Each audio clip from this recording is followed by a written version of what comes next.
Bonjour, c'est Claire, bienvenue dans cette vidéo où je vais vous présenter Sagesse de sorcière. Alors vous l'avez peut-être déjà vu parce que ça fait longtemps qu'il est sorti en anglais et ça fait un petit moment qu'il est sorti aussi en français, mais j'avais envie de vous montrer un peu comment est-ce que je l'utilise et de vous donner quelques conseils parce que je trouve que c'est pas forcément un jeu qui, en fonction de ce qu'on veut faire, qui va être facile à utiliser.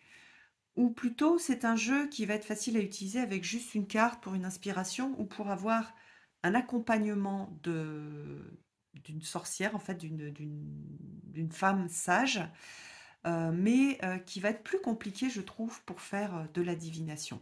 Si vous l'avez, vous pourrez me faire en commentaire votre retour par rapport à ce que vous en pensez et comment est-ce que vous l'utilisez. Alors, c'est un jeu magnifique. Je l'avais un peu repéré quand il est sorti en anglais, en auto-publié, et puis il était très cher. J'avais déjà acheté un autre jeu de ce type-là, donc j'avais décidé de ne pas le prendre. Et puis voilà, après il est sorti en anglais, puis là, on a la chance de l'avoir en français. Alors il est sorti aux éditions intuitives. Vous voyez, la boîte est très jolie. Et puis donc on a donc c'est la collection Lo Scarabeo, puisqu'en anglais il est sorti d'abord chez Lo Scarabeo. Donc on a 60 cartes oracles avec deux familles, une famille avec des sorcières et une famille avec des, on va dire, des objets ou des outils de la sorcière. Donc là on voit qu'on a cette idée de femme sage, forte et résistante, venue d'époques et de pays divers. Vous verrez que les sorcières ont été inspirées par des femmes qui existent. Et on va avoir des messages. Donc on a plutôt des messages de sagesse, des messages d'encouragement, des messages d'accompagnement euh, pour, euh, pour nous soutenir au quotidien ou dans une problématique.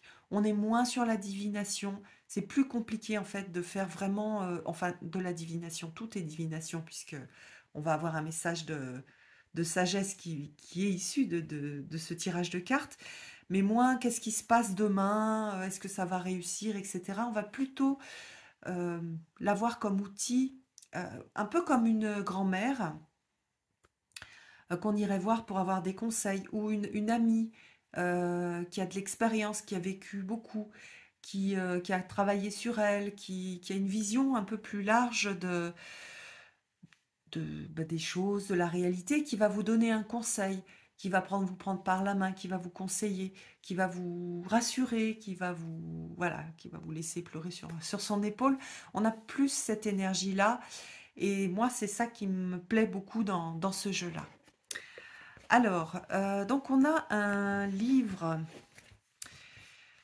qui est pas très gros. En fait, lorsqu'elle a créé, en fait, non, je crois même l'artiste a créé un livre en même temps que les illustrations, et après non, elle a peut-être fait le Kickstarter, je crois, avec le livre et le jeu. Et dans le livre, on a plus de choses sur l'histoire de la fameuse sorcière.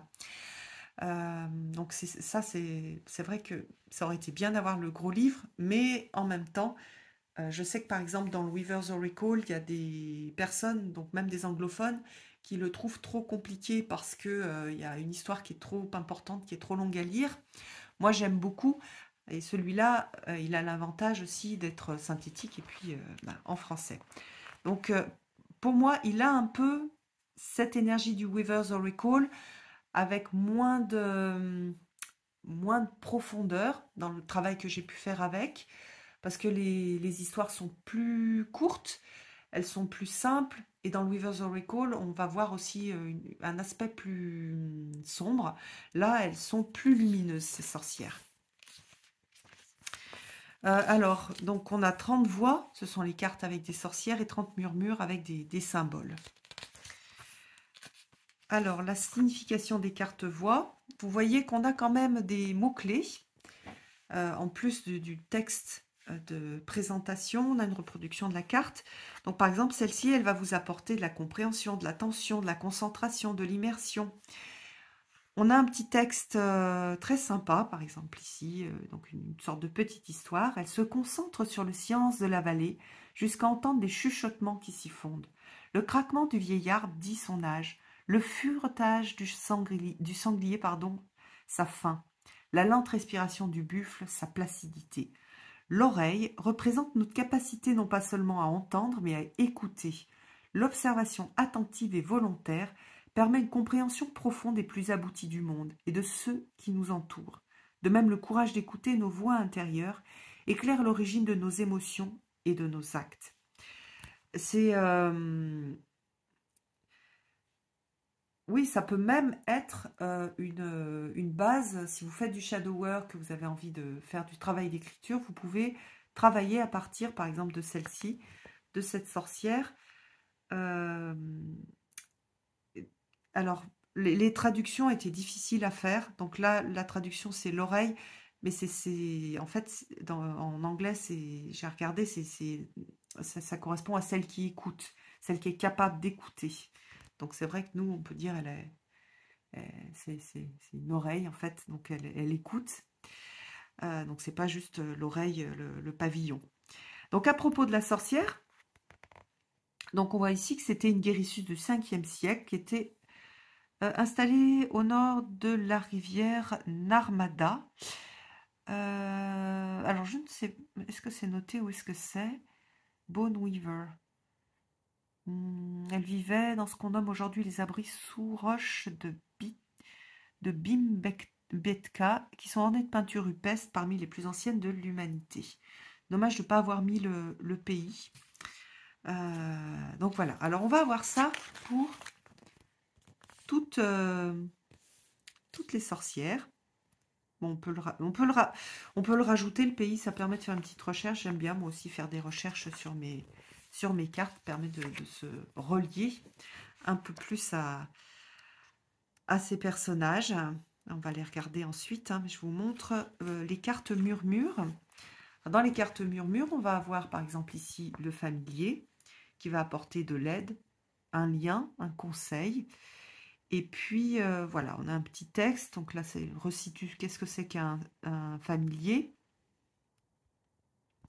La carte du familier représente le fait d'offrir et d'accepter aide et conseil, notamment de la part de ceux en qui nous avons confiance. Voilà. Donc la partie, on va dire, guidance, c'est juste la petite phrase en bas et les mots-clés. Voilà. Donc l'auteur, je ne sais pas si le S ça se dit chat, Natacha Ilikchik, bon, je ne sais pas dire son nom. Je crois elle habite en Écosse. Alors, vous allez voir, les illustrations sont très belles. Donc, juste pour en jeu d'art, donc collection d'images, c'est aussi un très beau jeu. Je sais qu'il y a des personnes qui font des collections et qui ne cherchent pas forcément toujours un jeu qu'ils peuvent utiliser, mais aussi un jeu qui peut les inspirer à travers les illustrations. Donc on a ces sorcières. Les illustrations sont vraiment très très belles. J'aime beaucoup celle-ci. Voilà, la prêtresse est très belle aussi. On a la voyageuse. Donc ce sont des thèmes aussi qui me plaisent parce qu'ils représentent le type de travail que je peux faire. Donc voilà, le voyage, le travail mystique à travers les livres, l'oracle avec les tirages de cartes, la gardienne, la passeuse du voile, donc là on a quelque chose de très morganesque, l'astronomie, regarder les étoiles, la conservatrice, la sauvage. Donc on peut retrouver aussi ces femmes, en fait, ces parts de... Enfin, c'est voir dans ces sorcières des archétypes que l'on peut retrouver en soi, dans le travail que l'on peut faire. Plus ou moins, il y en a qu'on va plus ou moins retrouver. Voilà, la compagne, la consolatrice. Et on a l'enfant du crépuscule. La croisée des chemins, la paysanne. Ah oui, je les ai pas remises dans l'ordre. L'exploratrice, l'ermite, la prophétesse, la tisserande, la voyante, l'alchimiste. Donc voilà, on a... bah non, c'est pas fini, la mémoire, pardon. La chamane, la réconciliatrice, est magnifique. La conteuse, super jolie. Donc les cartes, on va dire, pleinement illustrées, sans contour blanc, ce sont les cartes de ces personnages et on en a 30. Voilà, donc je les aime beaucoup, beaucoup, beaucoup.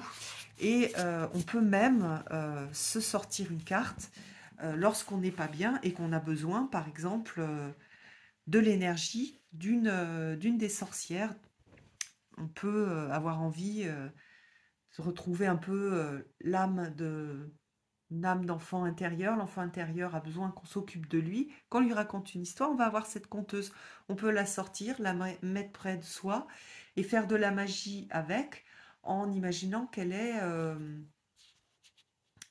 qu'elle vous protège. C'est même pas en imaginant, c'est en étant sûr qu'elle est là et qu'elle vous protège. Vous la sortez, elle est là, elle vous protège. Voilà, vous êtes dans une période, vous êtes en conflit, ça vous fait souffrir, vous avez besoin de cette réconciliatrice, vous la sortez, elle est là, elle vous protège et elle va vous accompagner. Donc ce sont des cartes et par les images et par les thèmes qui ont été choisis, qui sont, je trouve, particulièrement puissantes.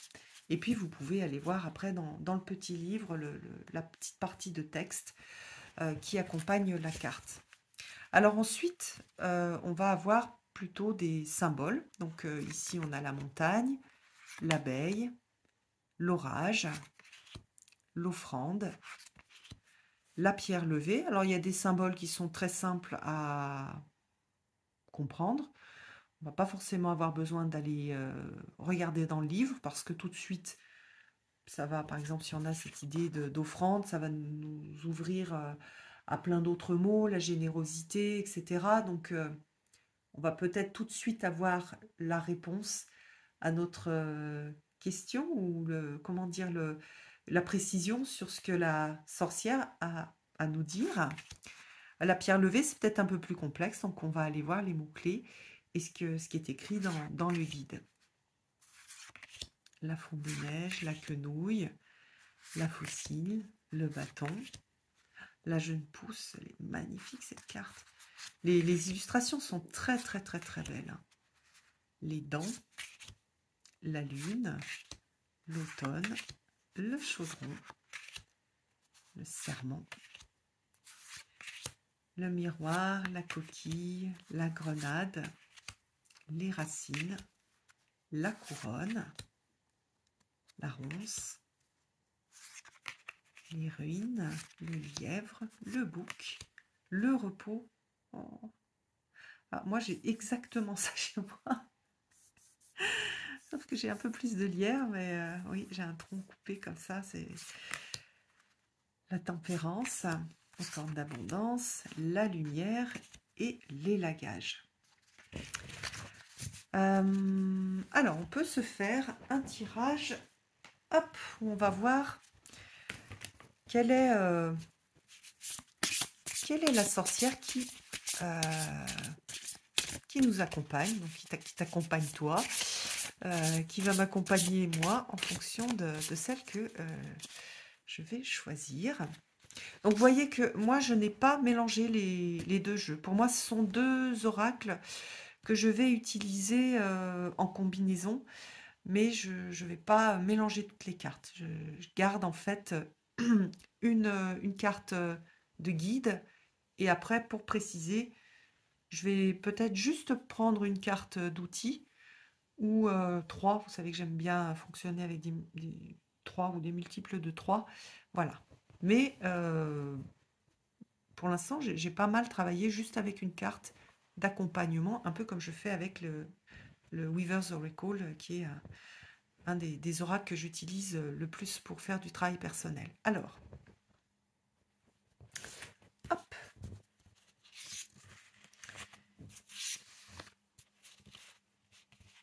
Bon, c'est ça. Hop, c'est ces trois-là qui ont décidé de venir. Alors, je vous laisse 3 secondes pour choisir celle qui vous inspire le plus. Donc, c'est la, on va dire la sage-femme, la femme sage qui vous accompagne en ce moment. Moi, c'est la, c'est la troisième. Alors, la première, donc vous avez, si vous avez choisi la première carte, vous avez la gardienne. Alors, la gardienne, protection, chef, gardienne, sanctuaire. Le rugissement de la corne signale une attaque imminente. Après avoir rassemblé et coordonné ses troupes avec détermination, elle chevauche vers le champ de bataille. Elle sait que les siens auront besoin de son aide et de ses conseils. La gardienne incarne les qualités du bon leader, dont le rôle est de préserver la communauté, de prendre soin des plus vulnérables et d'inspirer la force et la vertu à son entourage. Donc ça peut être elle vous accompagne parce que vous êtes dans une période de bataille ou vous êtes amené à exprimer la gardienne euh, dans dans votre quotidien. C'est à vous d'être la gardienne. Donc, ou le gardien, si ce jeu, il peut tout à fait être utilisé aussi par des hommes. Après, quand on intègre, c'est toujours un archétype, donc comment dire, la constitution physique de la personne qui est représentée n'a pas d'importance. Donc voilà, pour les personnes qui ont choisi la gardienne, la première carte. Les deuxièmes, la passeuse du voile. Ah, j'ai hésité avec la deuxième. Oups. Alors, franchissement, transition, courage, évolution. Le froid étreint la terre, l'odeur du feu de bois emplit l'atmosphère. La passeuse du voile accueille les premiers signes de l'hiver. Alors que la brume se lève, elle entame son voyage, consciente qu'il sera source de sagesse et de connaissance. Elle représente la sorcière au début de sa transition. L'obscurité et le silence de l'hiver ne lui font pas peur. Au plus profond du sol gelé, elle sent la vie couler dans les racines endormies. Donc là, on a vraiment cette idée de transition. Donc certainement que les personnes qui ont choisi la deuxième carte sont en phase de transition, qu'elles ont besoin de ce courage et elles vont évoluer. Donc il y a cette idée de transition, de passage un peu compliqué et de courage nécessaire et d'évolution. Donc même chose, soit, enfin ça peut être les deux, c'est-à-dire que là, pour accompagner pendant cette période de transition, vous avez cette passeuse du voile qui est là pour être à côté de vous, vous aider. Et en même temps, vous pouvez incarner cette passeuse pour entamer cette transition, ces changements qui viennent dans votre vie. Alors, la dernière, la conservatrice. Alors, sauvegarde, responsabilité, conservation, précision. Elle manipule l'objet, repère la moindre entaille, la moindre imperfection. Les trésors les plus fascinants à ses yeux sont ceux qui ont une histoire. La patine du temps lui rappelle que d'autres mains les ont touchés avant elle. La conservatrice désigne l'action de préserver ce qui nous est cher. Cette carte, comme les autres, présente un double tranchant. Portée à l'extrême, la préservation peut entraver notre développement.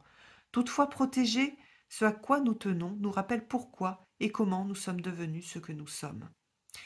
Alors moi, je vois cette partie-là de conservation. Je vois aussi le fait euh,